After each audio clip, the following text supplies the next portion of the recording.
An interesting thing has happened on our way to creating the American Empire. Somewhere in the last 250 years, America moved from a place that fundamentally understood that the founding documents were a restriction on what government can do, to the belief that the Constitution was the foundation for creating a government that regulated the individual. This transforming of philosophy took the underlying principles of natural rights and framed life in the Republic away from what the government was not allowed to do into one that told the individual what their responsibility was to the government. We became obliged to the state in every action that we took. The rules and regulations around living were no longer oriented to the baseline of natural rights, but instead to the collective.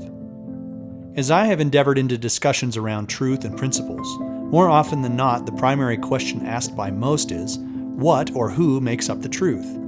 Where does this insistence come in saying that humanity has a core truth that is fixed? In culture today, most people believe that there are multiple truths.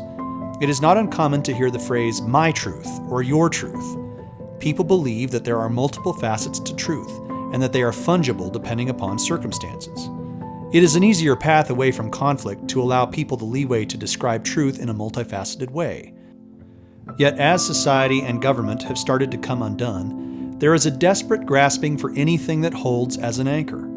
The suspension of conflict leads to a culture that is more frustrated and angrier than ever, as nothing can be pointed to that all parties can agree upon. The fixed point of natural law that has been the hallmark of the human life is now negotiable, so logic has no way to prevail. If everything is truth, then nothing is truth. When I speak of natural law with people, most struggle to understand the concept.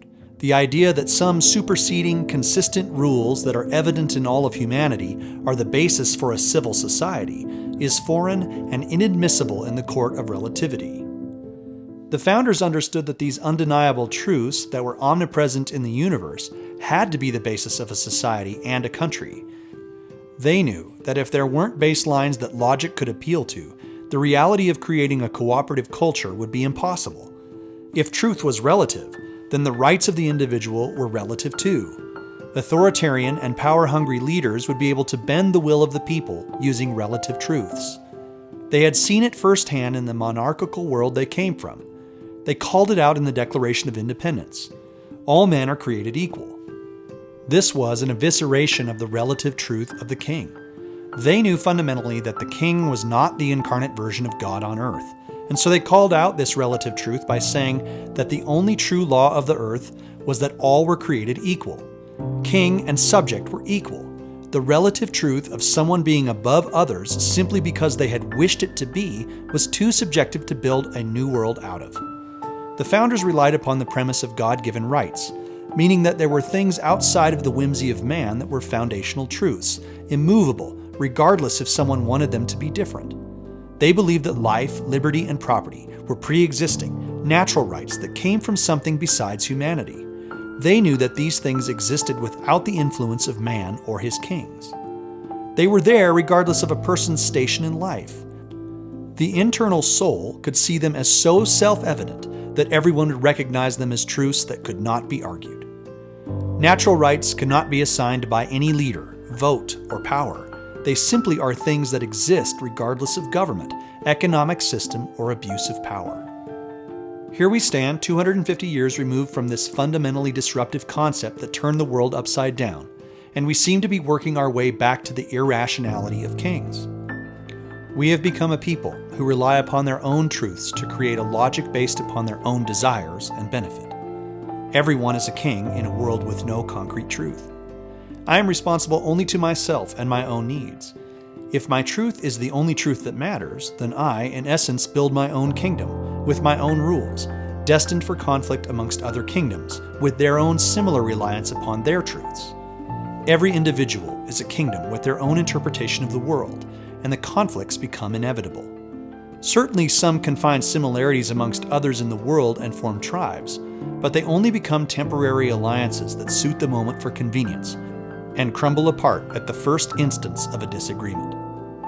One can look at every conflict in the world over the last 50 years, and the roots of all dissolution can be found in the movement towards relative truth and an abandonment of natural law.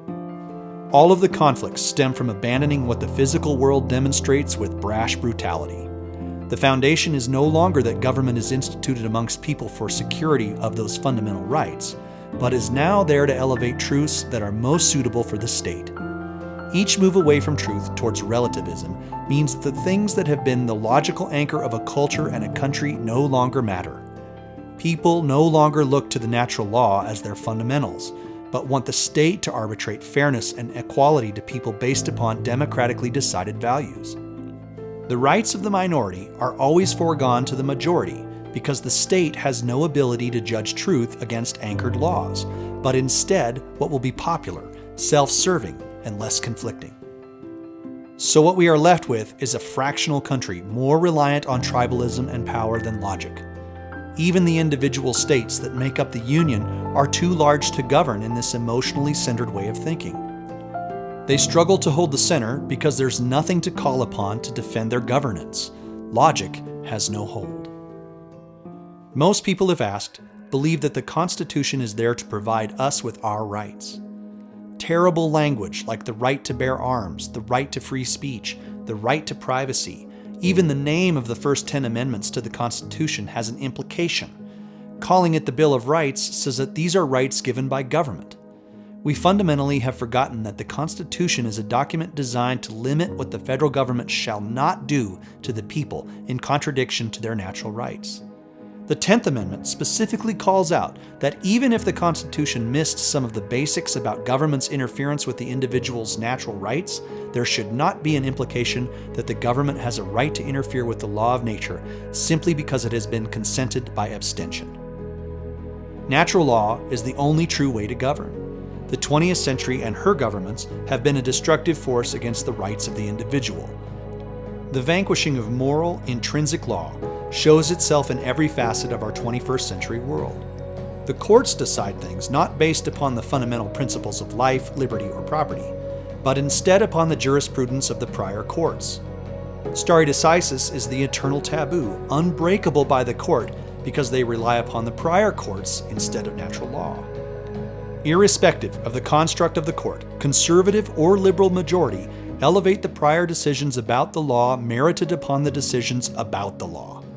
But a building built upon a bad foundation is rotten no matter how beautiful the facade. Elevating the Constitution concedes the premise that rights do not come from governments, and instead elevates the interpretation of the law as the highest moral code. Natural law, on the other hand, insists upon truths that would be there even if there were no Constitution. America was uniquely founded upon that idea, that it is government who shall be limited. The people are inherent in their rights that were bestowed upon them by their Creator, not an arbiter. The reality is that no matter how wise a king, or a legislator, or a president might be, their perspective is limited to the moment of their lives and a few obscured views of history. They would inevitably make their decisions based upon relative truth if no appeal is made to intrinsic ideals. They have no choice but to govern by an Overton window, constrained of perspective and informed only by hindsight. If we are ever to return to a governable citizenry, it will require that we jettison the relativism of settled, temporary law and return to the eternal law of nature. It requires an unwavering and vehement insistence that laws shall be congruent with the evidentiary law. We must work as citizens to insist from those we select to represent us that they are dedicated to the guarding of the ideology, that a law is not a law because someone says so. A law is a law when it can be equitably applied under the white-hot furnace of universal truth. Everything else created in the rumination of legislature is a temporary solution to a momentary problem and should be used as guidance until a more refined and pure answer, more in alignment with natural law, can be obtained.